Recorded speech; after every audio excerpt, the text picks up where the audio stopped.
ராவணா பார்வையாளர்களுக்கும் தமிழ் உறவுகளுக்கும் வணக்கம். முள்ளிவாய்க்கால் அந்த இனப்படுகொலை மே 18 அந்த நினைவு நிகழ்வுகளோடு முடிந்திருக்கிறது. பலரும் பலவிதமாக பரபரப்பாக பேசிகிட்டு இருக்கிறாங்க. ஒருவர் மீது ஒருவர் குற்றச்சாட்டுகளை வாரி வீசிக்கிட்டு இருக்கிறாங்க. இன்னார் ஏன் இந்த பதிவை போடலை, அந்த அந்த அந்த குரூப் ஏன் அந்த பதிவை போடலை, இவர்கள் எழுதினார்களா, அவர்கள் பேசினார்களா அப்படின்லாம் ஓடிட்டு இருந்தது பார்த்துட்டு இருக்கிறேன்.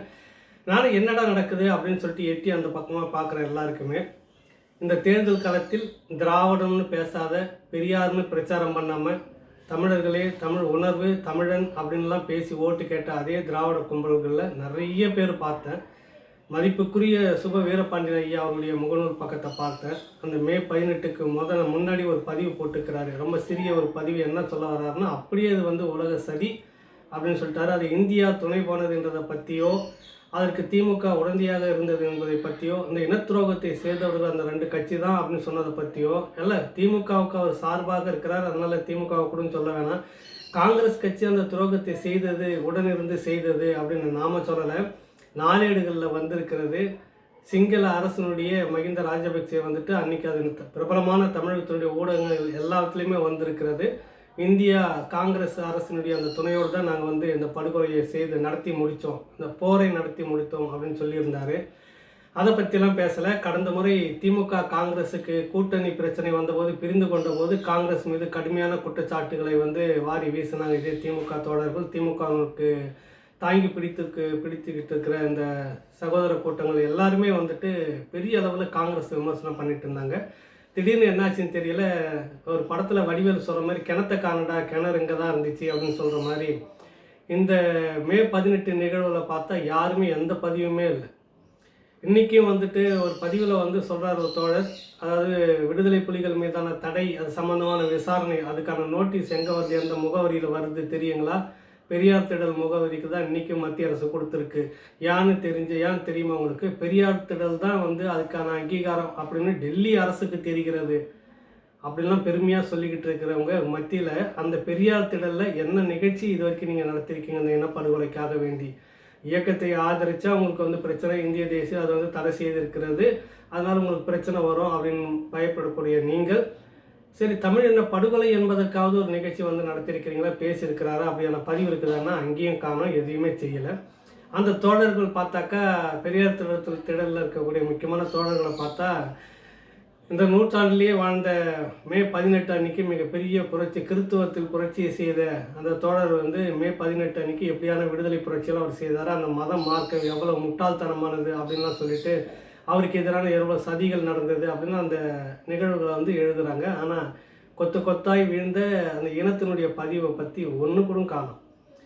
2008, 9, 10க்கு அந்த 9 இன அழிப்புக்கு பிறகு 10ல் நடந்த நினைவு அஞ்சலி கூட்டத்தை பார்த்தீங்கன்னா, விடுதலை சிறுத்தைகள் சேப்பாக்கம் ஸ்டேடியம் பக்கத்தில் நினைக்கிறேன் தடைகளை மீறி ஒரு பெரிய நினைவஞ்சலி கூட்டத்தை நடத்துனாங்க. தேசிய தலைவனுடைய படம் பிரமாதமாக உயரமாக நிறுத்தி வச்சுருந்தாங்க. அதே பேனரே அதுதான், அங்கே தான் நடந்திருந்தது. மிக சிறப்பாக நடத்தினார். காலம் அப்படியே சொல்கிறது. 10 வருஷத்துக்கு பிறகு இன்றைக்கி பார்த்தீங்கன்னாக்கா கொரோனா பெருங்கூட்டம் தொற்று அதெல்லாம் நம்ம மறுக்கலை, கூட்டத்தை சேர்க்க முடியாது. ஆனால் தலைவருடைய படத்தைக்கான, போராளிகளுடைய படத்தைக்கான வெறும் பாலச்சந்திரனுடைய படத்தை மட்டும் வச்சு நினைவஞ்சலி கூட்டத்தை நடத்தி முடிச்சிருக்கிறாரு. என்னென்னா இப்போ நாடாளுமன்ற உறுப்பினராக இருக்கிறாரு, அதனால் தடை செய்யப்பட்ட இயக்கத்தினுடைய அந்த புலிகள் உடையை காட்டுவது சிக்கலாக இருக்கணும் அப்படின்னு நினைச்சிருக்கலாம். தோழரை பற்றி குறை சொல்கிறது ஒன்றும் இல்லை. நாடாளுமன்றத்தில் எம்பியாக போன உடனே அந்த தேர்தலுக்கு பிறகு அந்த போன உடனே முதலாக அவர் பேசக்கூடியது இலங்கை தமிழர்களுக்கு இந்தியா செய்த துரோகத்தை தான் தோல் உரித்து பேசியிருந்தார். அது அப்போ நாங்கள் பத்திரிகையாளராக குமுதத்தில் இருந்தபோது அதை எழுதியிருக்கிறோம். மிக நீண்ட உரை அது. அந்த உரையில் அவர் சொல்லுவார், இலங்கைக்கு இந்தியாவுக்கு ஈழம்தான் ஒரு தனித்த அதிகாரத்தை கொடுக்கும், ஈழம்தான் பாதுகாப்பாக இருக்கும், சிங்கள அரசு இந்தியாவுக்கு நம்பகமாக இருக்காது, நீங்கள் இன அழிப்புக்கு உதவியாக இருந்தீங்க, பக்கபலமாக இருந்தீங்க, ஆயுத உதவி செய்தீங்கன்னு பகிரங்கமாக அந்த இடத்துல பேசியிருப்பார். நிறைய முன்னெடுப்புகளை செய்திருக்கிற அந்த தொடர் இப்போ அது என்னன்னு தெரியல. நிறைய மாற்றங்கள் அவருக்கு தெரியுது. அவருடைய பதிவிலும் பார்த்தீங்கன்னா சுற்றி அப்படியே உலகங்களெல்லாம் சுற்றி வரக்கூடியதில் காங்கிரஸ் துரோகம் செய்தது, திமுக துணை போனது என்ற பதிவு எங்கேயுமே இல்லை, பேச்சில். அதை விட நிறைய தோழர்கள், மதிமாறன் போன்ற அந்த தோழர்கள்லாம் பார்த்தீங்கன்னா நிறைய தோழர்கள், அதில் நான் யாரும் குறிப்பாக தனிப்பட்ட முறையில் வெறுப்பான சொல்ல வரல, நிறைய தோழர்கள் ஒரு இனம் அழிக்கப்பட்டது, அதற்கான ஒரு கண்டனத்தை தெரிவிக்கிற அளவுக்கு கூட பதிவுகள் வந்து போடலை இந்த திராவிட சகோதரர்கள் யாருமே. கடந்த காலங்களில் 2009க்கு முன்னாடின்னு பார்த்தீங்கன்னா, அந்த காலகட்டங்களில் வந்து நிறைய திராவிட கட்சி இயக்க அமைப்பு தோழர்கள் எல்லாருமே வந்துட்டு நிறைய தியாகங்களை செய்திருக்காங்க. அந்த இயக்கத்துக்காக முன்னெடுப்புகளை செய்திருக்காங்க. எதையுமே நம்ம மறுக்கலை. அதெல்லாம் வந்து போற்றப்பட வேண்டிய ஒன்று, ஏற்கக்கூடிய ஒன்று, அதெல்லாம் மறுக்க முடியாது. ஆனால் எனக்கு என்ன நடந்தது அப்படின்னா, ஒரு கட்சியை வந்து ஆதரிக்கின்றதுக்காகவே வேண்டிய நிலைப்பாட்டையே மாற்றுற விதம் இருக்குதுல்ல. நீங்கள் திமுகவை ஆதரிக்கிறீர்கள் என்றால் அதை வந்து நீங்கள் தவிர்த்துட்டு போகலாம். ஆனால் காங்கிரஸ் துரோகம் செய்ததில்லை, மைய அரசு செய்தது, மத்திய அரசு செய்தது, மத்திய அதிகார வர்க்கம் செய்ததுன்னா அந்த அதிகார வர்க்கத்தில் அங்கே இருந்தது யார்? சோனியா காந்தி தானே, காங்கிரஸ் கட்சி தானே. அவங்க நிலைப்பாடு எடுத்து தானே. எந்த பாராளுமன்றத்தில் வந்து பொது விவாதம் நடத்தி இலங்கைக்காக வெளியுறவு கொள்கை எதனா எடுத்தாங்களா, முடிவெடுத்தாங்களா, அந்த வரைவை கொண்டு வந்தாங்களா? தனிப்பட்ட முறையில் அவர்களாகவே கூடி பேசி ஒரு வெளியுறவு கொள்கையை வகுத்து கொண்டு அதன் பேரில் ஆயுதங்களை கொடுத்து வழிகாட்டி நிறைய போர்க்கப்பல்களை அழிக்கிறதுக்கு துணையாக இருந்து கடைசி வரை வந்துட்டு ஆலோசனையை சொல்லி இருப்பிடங்களை காட்டி கொடுத்து எல்லாமே வந்து இன அழிப்புக்கு துணையாக போன அந்த காங்கிரஸை பற்றி ஒருத்தர் கூட எழுத மாட்டிருக்கீங்களே ஐயா. என்ன உங்களுக்கு காங்கிரஸ் வந்து இப்போ முதுகில் சுமக்கிறதுல உங்களுக்கு என்ன வந்துடுது? இனத்துரோகத்துக்கு வந்து நீங்கள் பதிலை தேடலைன்னா அப்படின்னு வசனம் பேசுனதெல்லாம் நீங்கள் தான் பேசியிருக்கீங்க. கடந்த காலத்தில் நிறைய இடத்துல இருக்குது. காங்கிரஸுக்கும் உங்களுக்கு முரண்பாடு வந்தப்போ அப்படிலாம் பேசி எழுதியிருக்கீங்க. இன்றைக்கி ஒருத்தர் கூட அதை பற்றி பேசலையே ஐயா அப்படின்ற ஒரு கேள்வி இருக்குது. இதில் நிறைய தமிழ் தேசிய தோழர்கள் வந்துட்டு இந்த யூடியூப்பில் இருக்கக்கூடிய சில தோழர்களை குறிப்பிட்டு அவர்கள் ஏன் இன்றைக்கி வந்து இந்த இனப்படுகொலையை பற்றி பதிவிடவில்லை, இன்றைக்கி ஏன் அவர்களை பற்றி இதை பற்றி எழுதலை, இந்த இனப்படுகொலை பற்றி அவர்கள் சுட்டி காட்டாதது ஏன், பதிவிடாதது ஏன் அப்படிலாம் நிறைய பேர் கேட்குறாங்க. அவங்களுக்கு ஒரே ஒரு கேள்வி, இந்த தமிழ் தேசிய தளத்தில் இனத்தை பற்றி இந்த மாதிரியான படுகொலையை பற்றி தொடர்ச்சியாக வந்து ராவண இணையத்தில் வந்து நான் சொல்லிக்கிட்டு இருக்கிறேன். இது எத்தனை பேர் முன்னெடுத்து போயிருப்பீங்க? மனசாட்சி சொட்டு நீங்கள் சொல்லுங்கள். என்ன உங்களுக்குள்ள ஒரு ஈகோ, தன்முனைப்பு, என்ன அரசியலில் நீங்கள் இருக்கிறீங்க? இது விமர்சிக்க சொல்ல வேண்டிய கட்டாயம் இருக்குது. நீங்கள் இன்னொரு மாற்று கட்சியில் இருக்கக்கூடிய அவர்கள் முழுக்க எதிர்நிலையில் இருக்கிறாங்க. அவர்களை போய் போடலைன்னு சொல்லிட்டு விமர்சித்து எழுதியிருக்கிற நீங்கள் நிறைய தோழர்கள் இதை பற்றி வீடியோலாம் போட்டிருக்கிறாங்க. இதுக்காக முன்னெடுப்பு நிறைய படித்து இதெல்லாம் ஆய்வு செய்து நிறைய கருத்துக்களை முன்வைக்கிறாங்க. அது எத்தனை பேர் நீங்கள் வந்து பரவலாக கொண்டுட்டு போயிருக்கீங்க, உங்கள் பக்கத்தில் வந்து பதிவிட்டுருக்கீங்க? ஏன் அது முடியாமல் போச்சு, உங்களை எது தடுக்குது அப்படின்றதெல்லாம் உங்களுக்குள்ளாவே ஒரு முறை பரிசீலனை செய்துக்குங்க. தோல்வியை நோக்கி நகர வேணாம் அப்படின்றது தான் உங்களுக்கு இந்த நேரத்தில் வைக்கக்கூடிய ஒரு கருத்தாக இருக்கிறது. இனத்தை பற்றி நீங்கள் எப்போது இனத்தை தூக்கலையோ, இனத்தை முன்னெடுக்கலையோ, இன நலன் பேசுறதுல நீங்கள் முரண்டு பிடிச்சிக்கிட்டு கருத்து வேறுபாடுகளை காட்டுகிறீங்களோ அது வந்து நமக்கு எல்லோருக்கும் பின்னடைவாகத்தான் போகும். இப்போ சமீபத்தில் வந்து பார்த்தீங்கன்னா உடனடியாக ஒரு பெரிய மிக பிரபலமான எழுத்தாளர் அவர் வந்து இறந்திருக்கிறார். உடனே அவருக்கு செலவழிக்கிறத பற்றி தமிழ்நாடு அரசு அறிவிக்கிறது. அது வந்து வரவேற்கக்கூடிய ஒன்று தான். ஆனால் தமிழ் தேசிய தளத்தில் இருந்த எத்தனை எழுத்தாளர்களுக்கு இப்படியாக ஒரு பெரிய பாராட்டு வந்து கிடைச்சிருக்கு கடந்த காலத்தில்? எழுதின எத்தனை பேருக்கு வந்து சாகித்ய அகாடமி வந்து கிடைச்சிருக்கு? இல்லை அதை ஒரு முன்னெடுப்பாக யாராவது செய்திருக்கிறாங்கன்னா இல்லை. என்னென்னா அது வந்து வீழ்ந்து போனதுக்கு காரணமே நாம தான் சரியான நமக்கானவர்கள் நாம் வந்து தூக்கலை, நம்ம வந்து முன்னெடுக்கலை. அதில் வந்து ஈகோ பார்த்தோம், அதுக்குள்ளார ஒரு சாதியை பார்த்தோம். அவர் என்ன சாதி எழுத்தாளர் அப்படின்னு நம்ம பார்த்தோம். தமிழ் தேசியத்தில் அதெல்லாம் நடந்திருக்குது. அங்கே திராவிடத்தில் ஒட்டுமொத்தமாக எல்லாரும் சேர்ந்து அவங்க நாயுடா ரெட்டியாரா அப்படின்லாம் பார்க்கல. எழுதின உடனே பட்டுன்னு திராவிடத்தாலாக உடனே தூக்கி மேலே கொண்டு வந்து மேலே வரைக்கும் கொண்டு போய் உடனே பரபரப்பாக ஒரு பெரிய கட்டுரை, ஒரு பிரபலமான பத்திரிக்கையில் 2-3 பாராட்டு விருது இதெல்லாம் நடக்கும். உடனே தேசிய விருது வரைக்கும் எல்லாம் கிடைச்சிடும். இதுதான் காலங்காலமாக நடந்துக்கிட்டு இருக்கு. அதே வீரியத்தோடு தமிழ் தளத்தில் எழுதியிருக்கக்கூடிய எத்தனை பேருக்கு இந்த மாதிரியான விருதுகள் கிடைச்சது? இல்லை எத்தனை பேரை இந்த தமிழ் தேசிய தளத்தில் இருக்கக்கூடியவர்கள் முன்னோடிகள் தூக்கி பிடிச்சாங்க, தாங்கி பிடிச்சாங்கன்ற கேள்வி வந்து நமக்குள்ளாக ஒரு முறை கேட்டுக்கணும். வடிவேலு படம் தான் திரும்ப ஞாபகத்துக்கு வருது, கிணத்தை காணோம் அப்படின்ற மாதிரி. எழுதுனவங்க இந்த மாதிரி தளத்தில் வந்து எத்தனையோ தமிழ் தேசிய தளத்தில் இருக்கிறவங்க எல்லாருமே காணாமல் போனதுக்கான காரணம் யாருன்னு இனிமேலாவது நீங்கள் தயவுசெய்து யோசிங்க. இதை வந்து மாற்று கட்சியில் இருக்கவங்க, எதிர் திசையில் இருக்கிறவங்க விமர்சிக்கிறதுக்கு முன்னாடி அதுக்கான தகுதி, அதுக்கான தரம் நம்மக்கிட்ட இருக்குதா அப்படின்றத ஒரே ஒரு முறை நீங்கள் யோசிக்கணும். இப்போ இன்னொரு விஷயத்துக்கு வரேன். இந்த தோழர்கள் எல்லோரும், திராவிட தோழர்கள் எல்லோருமே வந்து தொடர்ச்சியாக பேசிகிட்டு இருக்கிறது வந்து இந்த இனத்திற்கானவர்கள் நாங்கள் தான், பெரிய தியாகத்தெல்லாம் செய்த அப்படின்னு தொடர்ச்சியாக வந்து பேசிக்கிட்டு இருக்கிறாங்க. நிறைய அதை வந்து நான் திரும்ப சொல்லியிருந்தேன். கடந்த காலங்களில் அவர்களுடைய தியாகமும் அவர்களுடைய சிறை வாழ்க்கையும் அவருடைய பொருளாதார இழப்பும் எதுவுமே வந்துட்டு சோட போகிறதில்ல. எல்லாமே வந்துட்டு செய்திருக்காங்க, இல்லைன்னு மறுக்கிறேன். ஆனால் 2009க்கு பிறகு ஏன் வந்து கொண்டு போய் புதைச்சிட்டிங்க அந்த இன உணர்வை? உங்களுக்கு தேவைப்படும் போது பேசி கொண்டு இருப்பதும் தேவையில்லாத போது தூக்கி கிடப்பில் போடுவதுமாக இருப்பது தான் இனப்பற்றா அப்படின்ற ஒரு கேள்வி இருக்குது. இப்போ நீங்கள் எங்கே இருக்கீங்க? திராவிட தளத்தில் இருக்கிற நீங்கள் எல்லாம் எங்கே இருக்கீங்க? பிரதான கட்சி, ஒரு முதன்மையான கட்சி, தமிழர் நலனை சொல்லி ஒரு 50 ஆண்டுகளுக்கு மேலே அரசியல் செய்த கட்சி, முத்தமிழ் அறிஞர் கலைஞர் அவர்கள் முன்னெடுத்துட்டு இருக்கிற அந்த கட்சி. அறிஞர் அண்ணா இருந்தபோது பெரியாருக்கும் அவருக்கும் முரண்பாடு வந்திருந்தப்ப பெரியாரை விட்டு அண்ணா பிரிந்த பிறகு அவர் முதன்மையாக பேசினதெல்லாம் தமிழர்களுடைய வீரம் செறிந்த வரலாற்றுகளை பேசித்தானே பெரியாரை வெறுப்பேற்றிக்கிட்டு இருந்தார். அந்த பெரியாருக்கும் மாற்றாக இவர் இப்படிலாம் பேச போய் தானே அண்ணாவுக்கு கீழே நிறைய இளைஞர்கள் திரண்டாங்க. பின்னாட்களில் வைகோவுக்கு திரண்டதை போல இப்பொழுது நாம் தமிழர் கட்சிக்கு திரண்டுகிட்டு இருக்கிறத போல இளைஞர்லாம் திரண்டதுக்கு காரணம் அண்ணாவனுடைய அந்த தமிழ் பற்றி பேசி தானே. அந்த உணர்வில் வளர்ந்த அந்த கட்சி தொண்டர்களை நான் எப்பவுமே குறை சொல்ல போகிறதில்ல. எல்லோருக்குள்ளாகவும் அந்த உணர்வு இருக்கிறது, எல்லோருக்குள்ளாகவும் அந்த பற்று இருக்கிறது. இதில் நான் தெலுங்கர் அல்லது தமிழர்லாம் நான் பிரித்து பேசலை.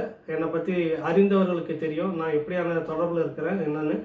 தமிழ் உணர்வு அந்த செயல்பாட்டு தளத்தில் நீங்கள் உண்மையாகவே இருந்தால் அது யாராக இருந்தாலும் ஏற்கக்கூடியது ஒன்று தான், அது வேறு விஷயம்.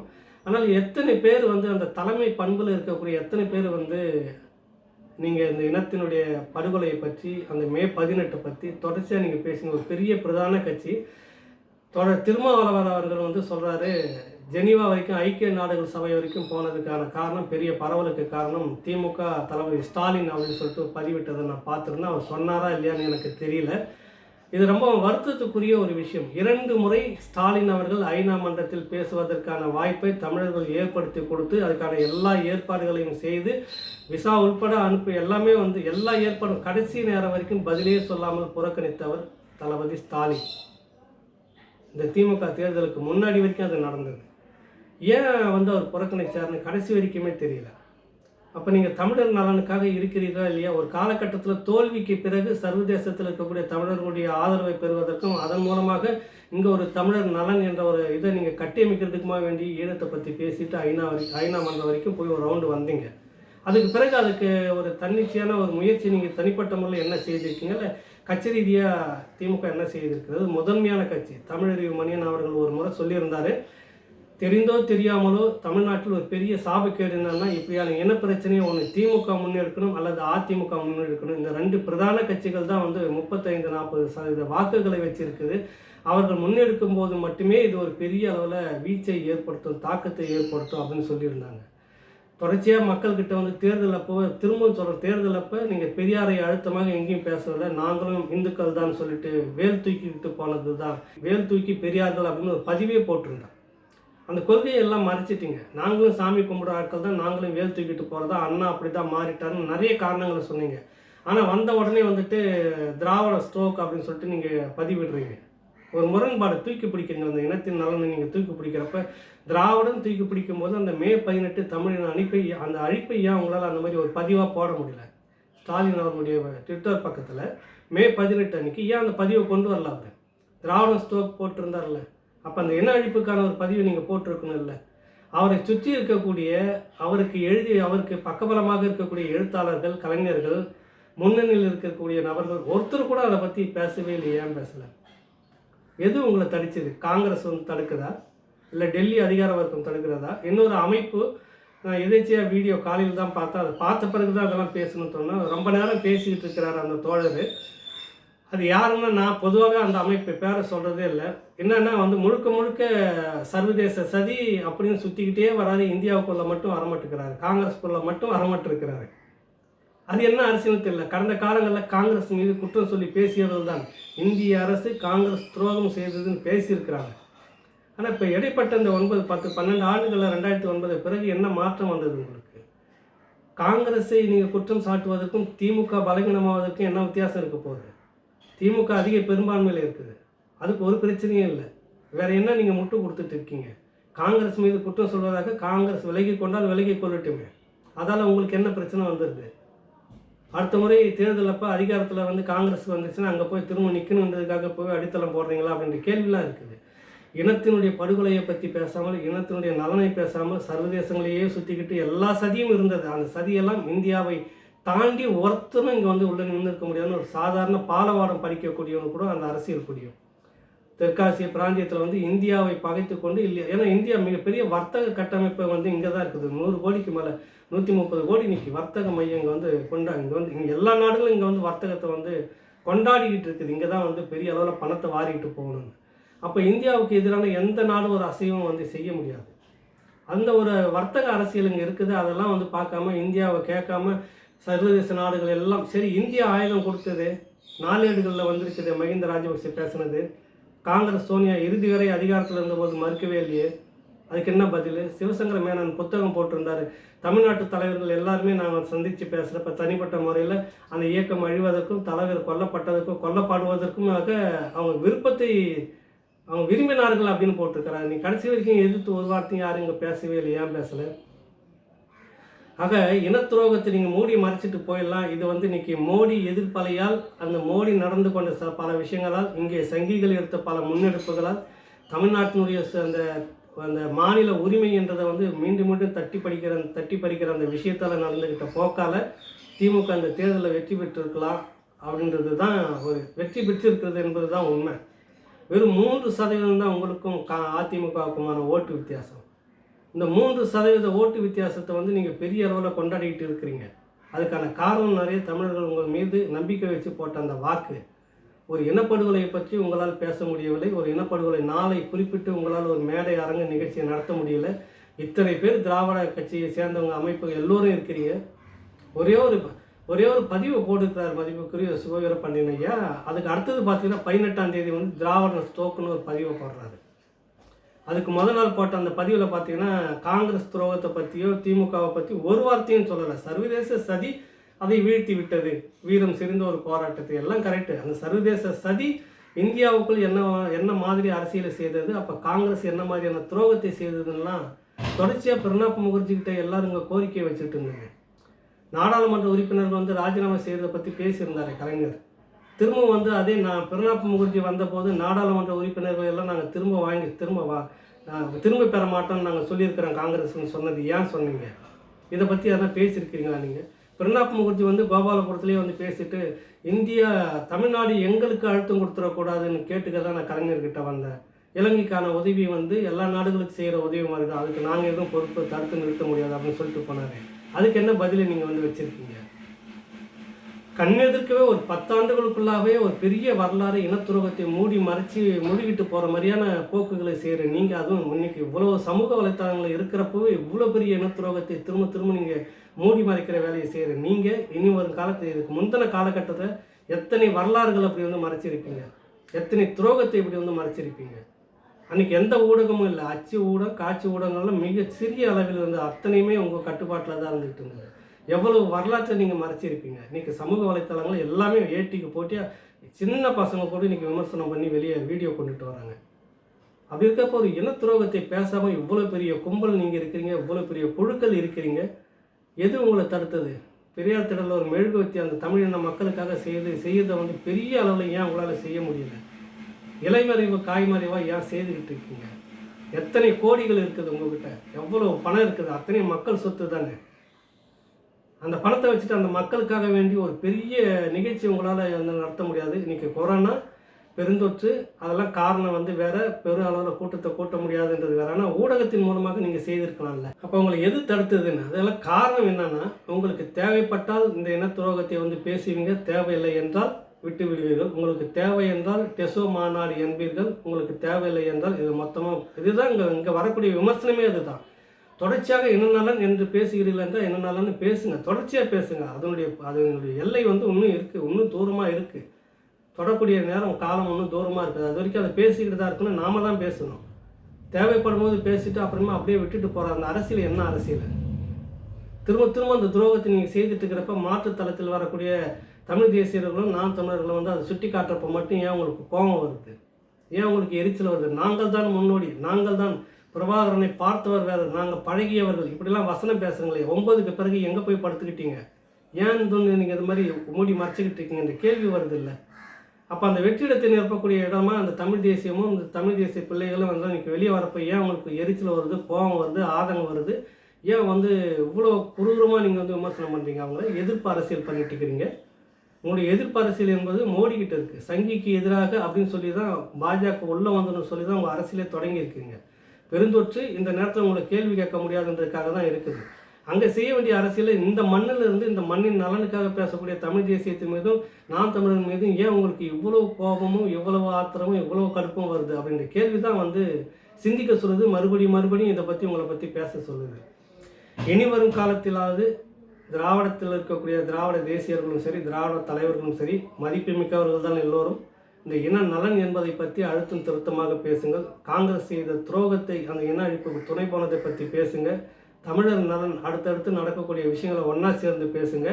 உங்களுக்கு தேவை என்பது எல்லோரும் ஒன்று சேர்ந்து இந்த பிரச்சனையை முன்னெடுக்கணும், எல்லோரும் ஒன்றா சேர்ந்து பேசணும்னு சொல்லிட்டு 2009 அந்த தேர்தலுக்கு முன்பாக மெழுகுவர்த்தி பிடிக்கிறது, மழையில் நனைஞ்சி மனித சங்கிலி நடத்துறதுக்கும் எல்லாருக்குமாக அழைப்பு விட்டீர்கள் இல்லை, ஒரு நாடகத்துக்காக வேண்டி. அப்படி ஒரு நாடகத்துக்காவது இப்போ நீங்கள் ஒரு அழைப்பு விட்டுருக்கலாம்ல, ஏன் விடலை? எது உங்களை தடுத்தது? இந்த கேள்விகள் எல்லாம் இருக்கிறது. மீண்டும் இந்த இனப்படுகொலையை பேசாமல் மூடி மறைப்பதில் திராவிடம் தொடர்ந்து இப்படியே நீடிக்குமானால் காலம் மாறும், அதற்கான பதிலை தரும் என்பது தான் இந்த நேரத்தில் ஒரு பதிவாக நான் சொல்ல விரும்புகிறேன். நன்றி, வணக்கம், மீண்டும் சந்திப்போம்.